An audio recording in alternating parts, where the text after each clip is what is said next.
Igal õhtul, kui päike Lääne-Aafrika taeva oranžiks värvib, kogunevad külalapsed Baobabi puu alla, et kuulata Grioti elava ajalooraamatu lugusid.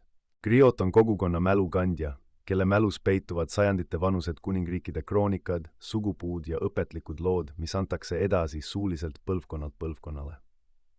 Muusika on Grioti kunsti lahutamatu osa, kora või balafoni helid põimuvad sõnadega, aidates kuulajatel lugusid paremini meelde jätta ja edasi kanda. Grioti amet nõuab aastatepikkust õppimist ja pühendumist, kus noored õpilased peavad meelde jätma tuhandeid lugusid, laule ja sugupuusid. Tänapäeva Aafrikas seisavad griotid silmitsi uue väljakutsega, kuidas säilitada suuline pärand maailmas, kus digitaalsed tehnoloogiad muudavad teadmiste edasiandmise viise. Ometi on mitmed griotid hakanud kasutama salvestusi ja internetti, et jäädvustada oma pärandit igaveseks, kindlustades, et nende esivanemate lood jõuavad tulevaste põlvkondadeni kogu maailmas.